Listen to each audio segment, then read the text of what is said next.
Hey everybody, welcome back to Video Game Esoteric and our continuing series on the Steam Deck and playing some retro games on it. So far we have done Dreamcast, we've done MAME, and we've done a setup guide. And we're getting a lot of comments asking to see some DuckStation as well, because this is an absolutely incredible handheld for PlayStation 1. Sure, you're looking at No Man's Sky, but it can do so much more than that, and DuckStation is an absolutely incredible emulator that you guys should check out.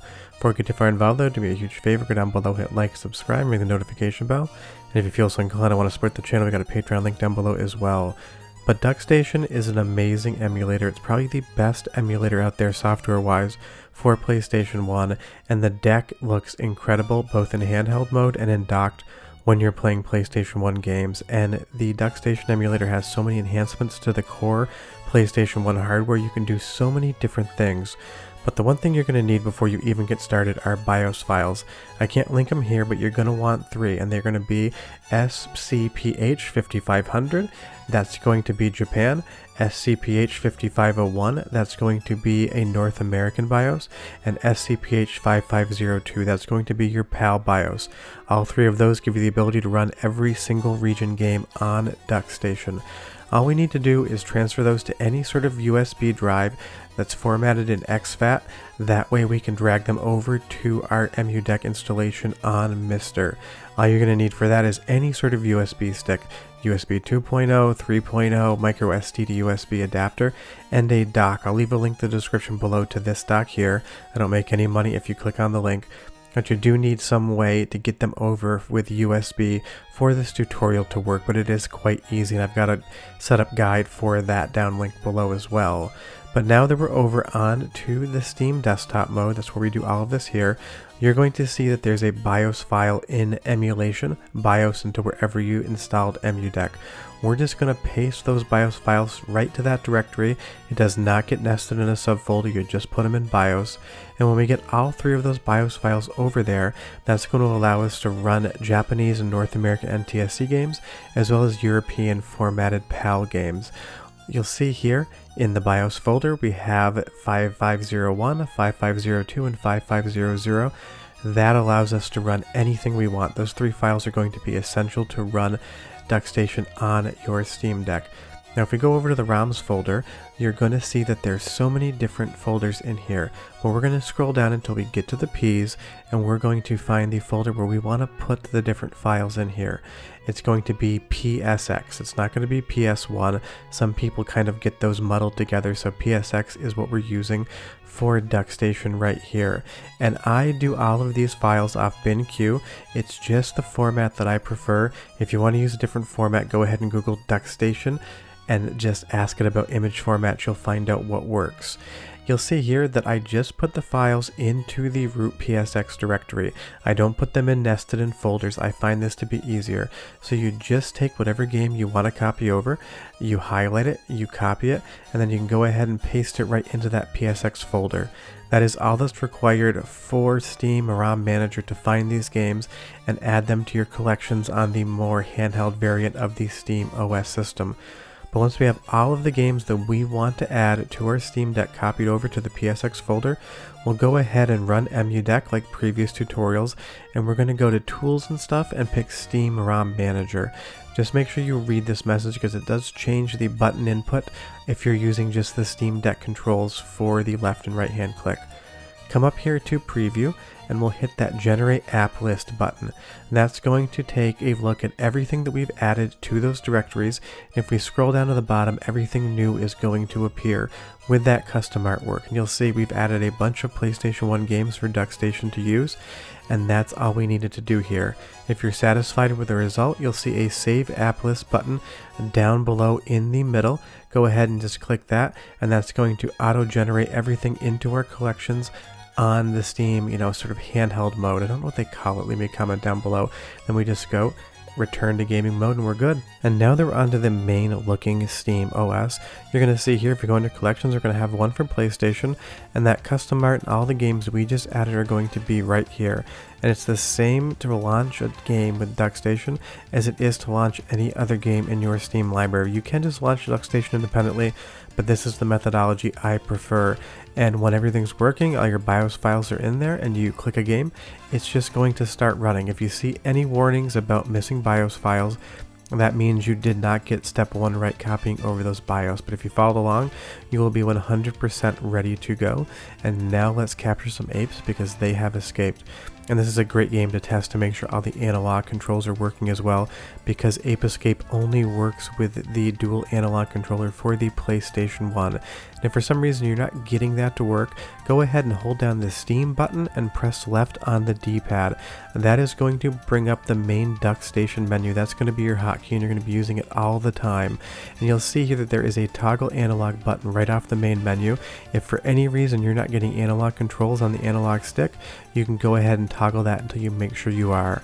But this is where all of the main options for DuckStation are going to be.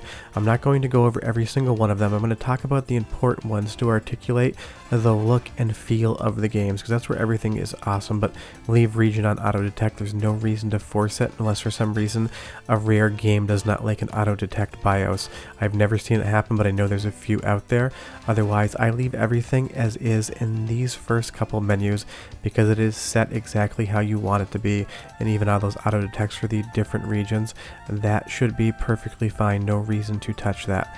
But when you get into device settings, that's where all the fun comes in. We have different GPU renderers and different options and shaders that we can add. I'm just going to go over the main ones here. Look up a thorough DuckStation, filter review or guide on YouTube. I don't have it, but there's a lot of fun to be had. If we go around and play around, you'll see that we have different internal resolution scales, and we can keep upping the resolution until it's running slowly, which honestly I've never seen happen. But GPU renderer, Vulkan is default, but if we go over to software and go back into the game, now it looks like a legit PlayStation 1 game. When you're using the Vulkan renderer, it's hardware rendered, and it's going to improve the quality of PlayStation 1. On some games it looks incredible, on some games I like software mode better, but it's up to you. Just know that that is where you change the renderer right in that option menu of Vulkan or software. But moving over to something like Mega Man Legends here, also an awesome game. If you've never played it, I highly recommend it. You'll see with the Vulkan render just how good the overall graphical style of Mega Man Legends looks with that. All the textures look nice, the filtering is decent, Mega Man looks really good here, and I love that they say, can you see a door, when you're literally standing in front of it. I love that they left that option there, even though you've already made it. It's just hilarious to me. But after we kill this enemy here, we're going to talk about forcing widescreen hacks into the game. Now please note, widescreen hacks are game to game dependent. Some games will be much improved by using them, some games will be 50-50, and some games almost entirely break. This is going to be on a game per game basis. But we want to toggle the widescreen hack option, but this is not going to force the widescreen in and of itself. If we go around the menu here, we're also going to see aspect ratio.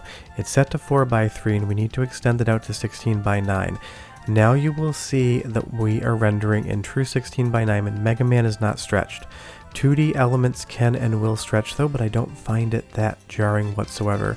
But take a look at Mega Man here and his overall width. Everything looks proportional. This is what happens if you don't set things correctly though. I will show you in a moment. If we go back into settings and we make sure that we have 16:9 on, but we turn off the widescreen hack here, you can see it as soon as I come out. Mega Man gets fat. He had a few too many cheeseburgers there. This is stretching everything. It's not changing the internal rendering, it's just stretching the image. If we turn the widescreen hack back on, suddenly Mega Man goes back to its proper proportions. So please keep in mind that you need to articulate both of those options together to get the correct look as the developers and designers intended. But moving over to something like Tekken 3, an amazing game, and in hardware rendering, it is running in progressive. It just looks absolutely spectacular.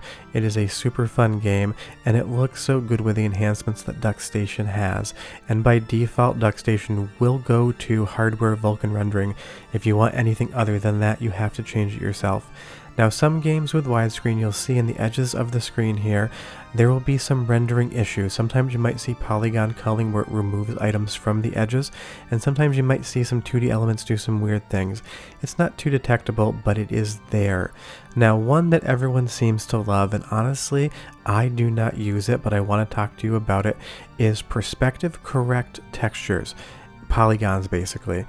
The PlayStation 1 would have polygonal distortion. It was not mathematically correct, for lack of a more better or scientific term, but DuckStation allows that. You can see some wiggling at the edges of the screen in those walls there, but if we change some settings, we can get that to completely go away. So we'll go under settings here, and then we'll go over to display settings, and you're going to see an option for geometry correction. If we turn that on, DuckStation will need to real-time recompile, but you saw it in real time there, it does change ever so slightly.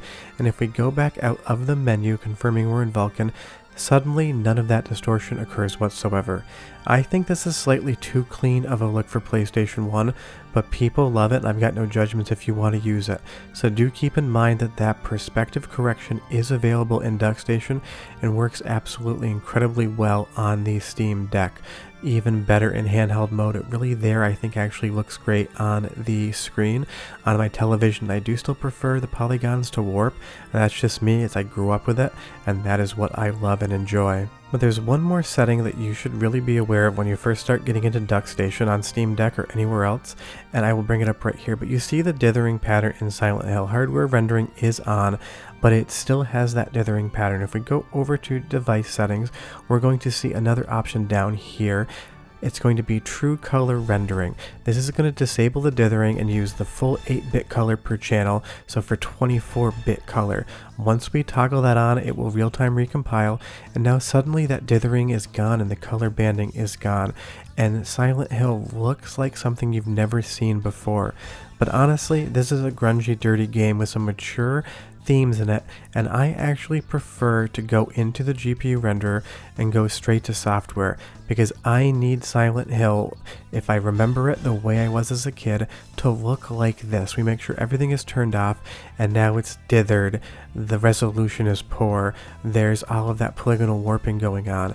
This is a look. This is what Silent Hill looked like when I first played the game in the 90s on a CRT television. If you don't want to use it, you don't have to, but be aware, some games I think just look better with absolutely all the settings turned off, just emulating what a PlayStation 1 would look like. Now remember, we've been talking a lot about 3D stuff. For 2D stuff, not much changes. You can't do the widescreen hack because it's a 2D game. There's no polygons to make widescreen. You can play around with integer scaling. That will shrink the image, and it's the one other important setting that I want to talk about. That does give you a proper integer upscaling at the cost of some screen real estate. You get to decide whether or not you want to use that. Some people insist on it like I do, other people don't care whatsoever, but it looks great in 2D as well. This is Symphony of the Night as I know it and remember it. Some 3D elements, and they are rare in the game, like the cross, will look ever so slightly better under hardware Vulkan rendering, but honestly it doesn't change that much, and everything looks spectacular and plays great. But if you follow along with this guide, you get those BIOS files copied over, and you structure your games in the correct folder as we talked about. You too can play Symphony of the Night, and leave me a comment down below if you never have, because I'd be very curious. But you guys wanted to see DuckStation on the Steam Deck, and even though I used that No Man's Sky video right there, I just love the background. DuckStation is an amazing emulator, and it is spectacular on Steam, whether you're in docked mode or in handheld on the go. Short of that, leave me a comment down below and tell me what the next tutorial on the Steam Deck you want to see is. If you keep watching them, I'll keep making them. But short of that, I will see you guys next time. Bye bye.